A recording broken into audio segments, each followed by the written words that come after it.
La Bible en un an, le 26 novembre, le livre de Néhémie chapitre 7, versets 1 à 72 à le livre des psaumes, chapitre 119, versets 97 à 112, le livre des proverbes, chapitre 28, verset 27, l'évangile de Jean, chapitre 18, versets 1 à 27. Le livre de Néhémie, chapitre 7. Une fois la muraille reconstruite et les battants des portes posés, on a établi dans leurs fonctions les portiers, les musiciens et les Lévites. J'ai confié l'administration de Jérusalem à mon frère Anani et à Anania, le chef de la citadelle. C'était en effet un homme intègre qui craignait Dieu plus que beaucoup d'autres. Je leur ai dit, ne faites pas ouvrir les portes de Jérusalem tant que le soleil n'aura pas fait sentir sa chaleur, et faites fermer leurs battants en les bloquant alors que les gardes sont encore à leur poste. Instaurez des tours de garde pour les habitants de Jérusalem. Que l'un soit à son poste de guet, l'autre devant sa maison. La ville était étendue et grande, mais sa population n'était pas nombreuse, et ses maisons pas encore reconstruites. Mon Dieu m'a mis à cœur de rassembler les nobles, les magistrats et le peuple pour les dénombrer. J'ai trouvé le registre généalogique des premiers Israélites revenus de déportation et j'y ai vu écrit ce qui suit. Voici les habitants de la province de Juda revenus de déportation, ceux que Nebuchadnezzar, le roi de Babylone, avait exilés et qui retournèrent à Jérusalem et en Juda, chacun dans sa ville. Ils revinrent avec Zorobabel, Josué, Néhémie, Azaria, Rahamia, Nakamani, Mardoché, Bilshan, Mispéret, Bigvai, Nehum et Baana. Voici la liste des hommes du peuple d'Israël. Les descendants de Paraosh, 2172. De Shephasia, 372. d'Arak, 652. Les descendants de Pakat-Moab, issus de Josué et de Joab, 2818. Les descendants de Lam, 1254, de Zattu, 845, de Zakkai, 760, de Binui, 648, de Bébaï, 628, d'Asgad, 2322, d'Adonikam, 667, de Bigvai, 2067, d'Adin, 655, les descendants d'Ater de la famille d'Ézéchias, 98. Les descendants de Hachum, 328, de Bethsaï, 324, de Harif, 112, de Gabaon, 95, les habitants de Bethléem et de Netopha, 188, les habitants d'Anatot, 128, les habitants de Beth-Asmavet, 42, les habitants de Kirjat-Jearim, de Kephira et de Beéroth, 743, les habitants de Rama et de Géba, 621, les habitants de Micmas, 122, les habitants de Béthel et d'Aï, 123, les habitants de l'autre Nebo, 52. Les descendants de l'autre Lam, 1254, de Harim, 320, les hommes originaires de Jéricho, 345, les hommes originaires de Lod, de Hadid et d'Ono, 721, les hommes originaires de Sunaa, 3930. En ce qui concerne les prêtres, les descendants de Jedaéja, de la famille de Josué, 973. Les descendants d'Immer, 1052. De Pashur, 1247. De Harim, 1017. En ce qui concerne les Lévites, les descendants de Josué et de Kadmiel, issus d'Odva, 74. Parmi les musiciens, les descendants d'Azaph, 148. Parmi les portiers, les descendants de Shallum, d'Ater, de Talmon, d'Akub, de Hatita et de Shobai, 138. En ce qui concerne les serviteurs du temple, les descendants de Tika, de Asupha, de Tabaoth, de Kéros, de Sia, de Padon, de Lebana, de Agaba, de Salmaï, de Hanan, de Guidel, de Gakar, de Raja, de Retin, de Nakoda, de Gazam, d'Uza, de Paséak, de Besaï, de Beunim, de Nephishtim, de Bakbuk, de Akufa, de Harur, de Batslut, de Meïda, de Arsha, de Barkos, de Sisera, de Tamak, de Netsiak et de Hatifa. En ce qui concerne les descendants des serviteurs de Salomon, les descendants de Sotaï, de Sophéret, de Perida, de Jaala, de Darkon, de Guidel, de Shephasia, de Hatil, de Pokéret-Hatsebaïm et d'Amon. Nombre total des serviteurs du temple et des descendants des serviteurs de Salomon, 392. Voici ceux qui revinrent de Tel-Mélac, de Tel-Archa, de Kerub-Adon et d'Imer, et qui ne purent pas prouver qu'ils étaient bien d'Israël par leur famille et leur origine. Les descendants de Delaja, de Tobija, de Nekoda, 642. Parmi les prêtres, les descendants de Obaja, d'Akot et de Barziaï, qui avaient épousé une des filles de Barziaï le Galaadite, et avaient porté son nom. Ils avaient cherché leurs actes généalogiques, mais ne les avaient pas trouvés, de sorte qu'ils furent déclarés impurs pour l'exercice de la fonction de prêtre.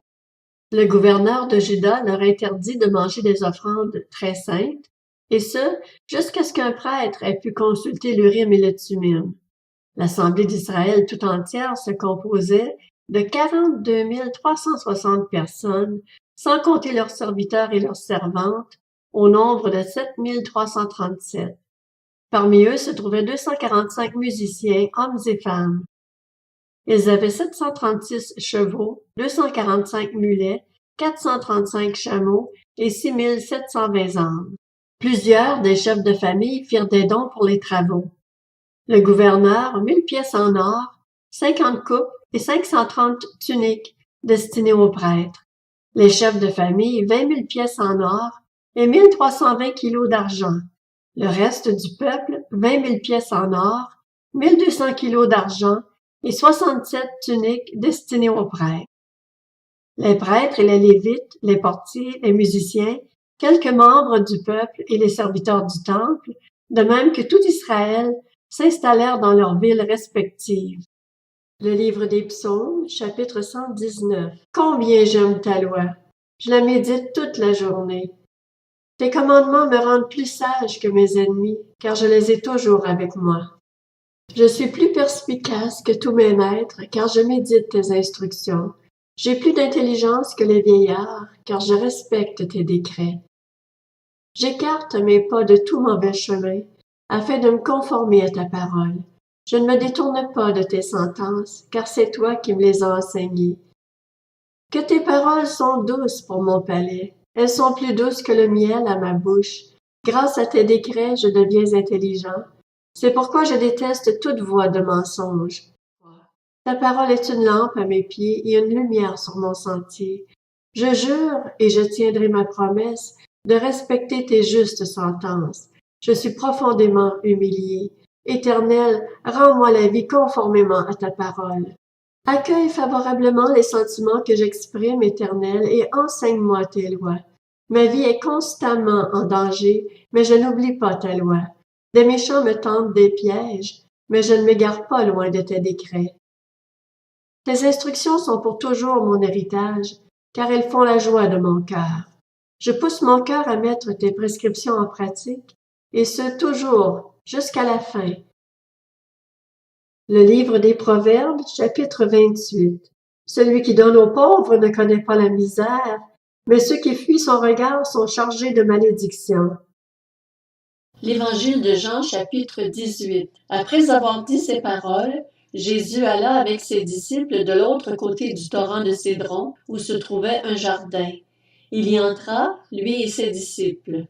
Judas, celui qui le trahissait, connaissait aussi l'endroit parce que Jésus et ses disciples s'y étaient souvent réunis. Judas prit donc la troupe de soldats romains ainsi que des gardes envoyés par les chefs des prêtres et les pharisiens, et il s'y rendit avec des lanternes, des torches et des armes.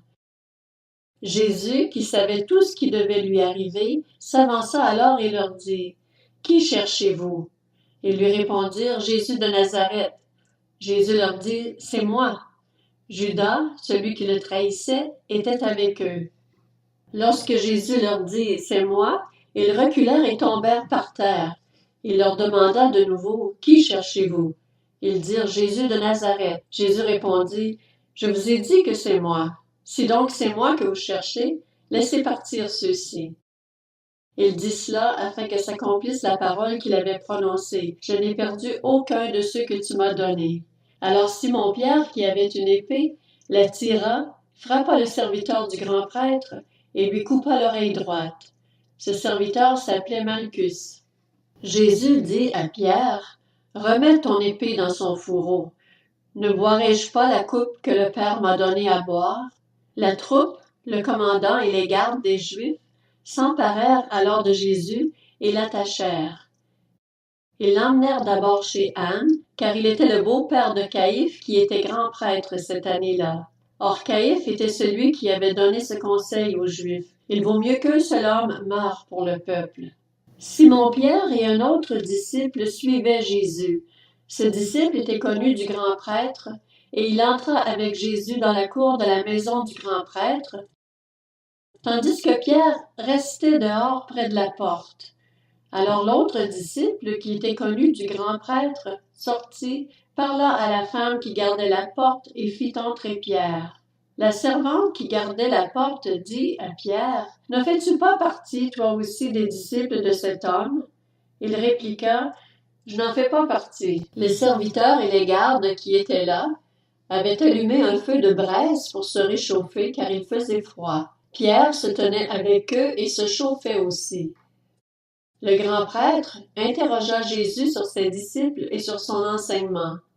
Jésus lui répondit, « J'ai parlé ouvertement à tout le monde. J'ai toujours enseigné dans les synagogues et dans le temple, où les Juifs se réunissent constamment, et je n'ai rien dit en secret. Pourquoi m'interroges-tu? Interroge ceux qui m'ont entendu sur ce que je leur ai dit. Ils savent, eux, ce que j'ai dit. » À ces mots, un des gardes qui se trouvait là donna une gifle à Jésus en disant, « C'est ainsi que tu réponds au grand prêtre? » Jésus lui dit, « Si j'ai mal parlé, explique-moi ce que j'ai dit de mal. Et si j'ai bien parlé, pourquoi me frappes-tu? » Alors Anne l'envoya attacher à Caïphe le grand prêtre. Simon-Pierre était là et se chauffait. On lui dit, « Ne fais-tu pas partie, toi aussi, de ses disciples? » Il le nia et dit, « Je n'en fais pas partie. » Un des serviteurs du grand prêtre, un parent de celui à qui Pierre avait coupé l'oreille, dit, « Ne t'ai-je pas vu avec lui dans le jardin? » Pierre le nia de nouveau. Et aussitôt un coq chanta.